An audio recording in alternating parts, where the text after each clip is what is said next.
Well, let's talk about strengthening our relationships and having long-lasting marriages. The Married for Life Walk is going down this weekend. And two people who are happily married, and you might recognize them, joining us in studio today. That is Mr. Ronnie and Shamari DeVoe. Thank you all so much for coming down and being here with us. You say you got to clap it up. Let's clap it up. Thank Go on ahead. you for having us today. Well, let's talk Married for Life.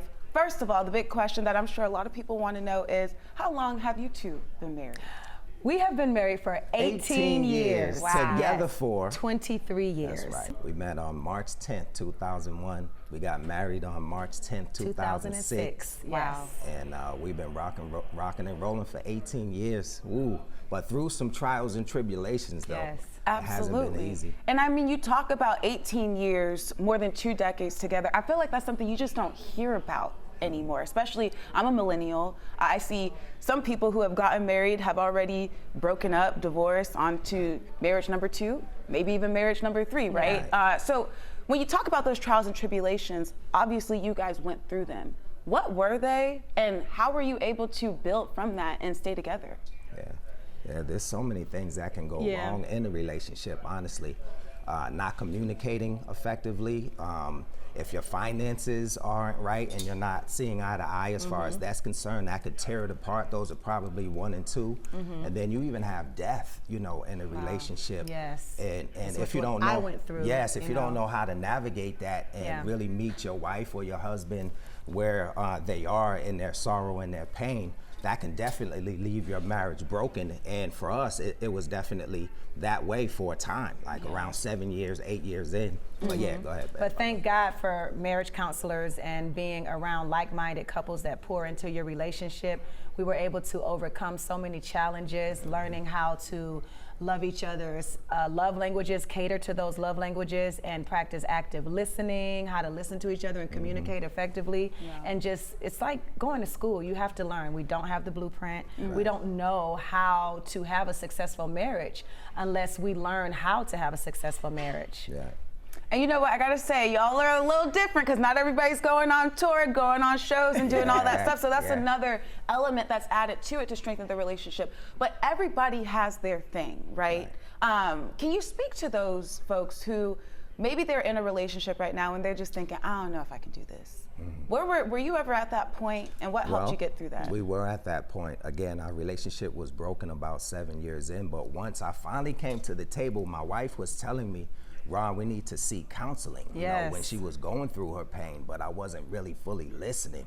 As a black man, we don't understand that. You know, the wall is up. I don't need to let my dirty laundry out to another individual to tell me how to do it. But I needed the guidance, right? And once I submitted to that and got the blueprint for it, I think we were able to push through. But I know you wanted to say something about that as well. No? Yeah, I mean, you answered the question very well. Like, you know, that's why we have the Married for Life Walk, because it helped us, like being around other couples, like I said, that want to see families stay together and want to see communities saved and marriages and children growing up in homes with both adults, because it makes a difference. Like, it's a decrease in crime, it's an increase in education when both parents stay together. So we want to make sure that we use what we went through in our challenges to help other couples overcome, and that's why we have the Married for Life Walk. Oh yeah. Now let's talk a little bit more about the Married for Life Walk. What was the idea? How did it come about? And I believe you guys is this the 6th year that you all are in it this year? It is. It started in 2017. And our marriage coach and counselor, licensed therapist Wadrina Layton and Coach Martez. Dream Builders Coaching. Yes, Healing Hearts, Healing Homes, you know, is the 501c3. But they went through some trying times in their relationship. They pushed through infidelity, right? And they wrote a book about it, right? And based on us being able to walk our walk with them, and I was gonna say something about this earlier, when we were about to face our mess, right, with them, they had to find out if we were actually destiny partners, you know, so we went through a line of questioning where Are you actually supposed to be together before we even push through what your challenges may be? Right. So once we found that out, right, we were able to push through. So, you know, that kind of speaks to what you were saying earlier. Like, is that your destiny partner? Right. As far as meeting that individual, knowing that you have enough in common to make it 25, 50, 75 years. But, you know, once we got through and on the other side, they mentioned this vision that they had for this Married for Life walk, you know, people holding hands with each other. One of the things that they were able to do to push them through infidelity was walks, you know, in their neighborhood, you know, holding hands. And my wife talks about what that does to you. Release You know? stress. It releases those endorphins that make you feel loved and secure. And it just helps, like every day, like if you can just walk with your partner and just enjoy and talk to each other. Like we're so busy in our everyday lives that we forget like the times when we can just be still and just walk and then think about, and we can talk about things that we have going on. Like it's so much that you can do while you're walking and holding hands.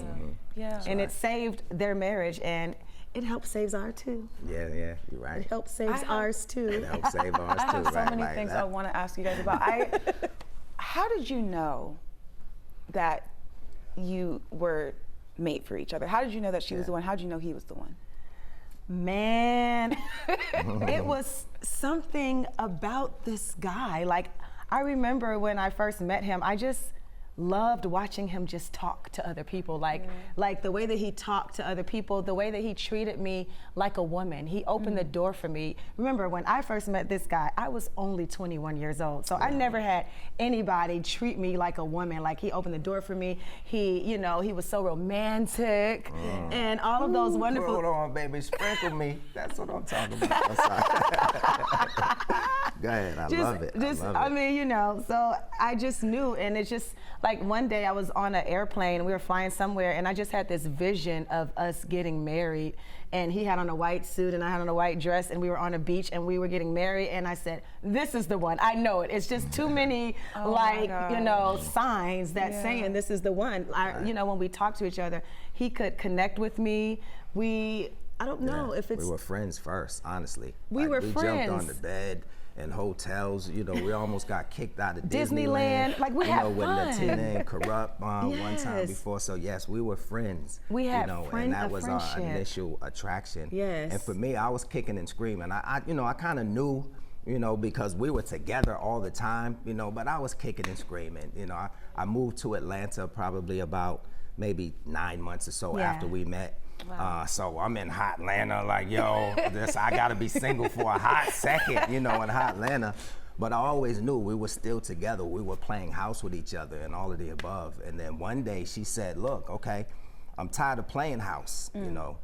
What's it gonna be? Because I'm invested, you know, are you moving forward? And I heard that seriousness in her, and you know, in her tone and all of the above. And it's like, okay, do you want all of this mess, or do you want someone that's gonna ride and die with you, you know? Yeah. Let's say that again. Do you want all of this, or do you want this? Right. I love that. I love that. Well, thank you all so much for coming on. Like I said, I might have to catch up with you guys after the fact to just get some more advice and some notes. Maybe you guys could teach a class one day. I don't know. Yes. Let's do it. Yes, definitely. Well, love it. Married for Life Walk. Once again, for the people, where is it happening? What's going on? Can you just give us a run of events? Yeah, Saturday morning, Westside Park. Saturday morning, 9 in the morning. You can get there a little early. Get your stretch on, depending on how old you are. I'm gonna be there a little early because I'm a little older.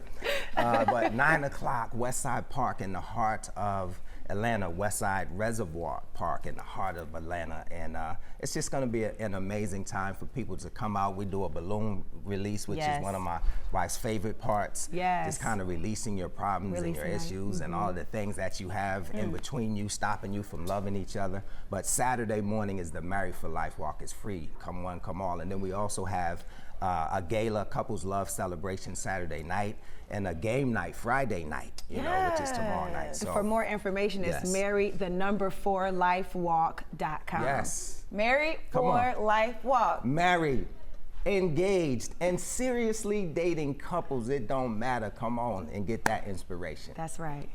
All right. You heard it here first, folks. Give it up for Ronnie and Shamari DeVoe. Thank you so much once again, for having us.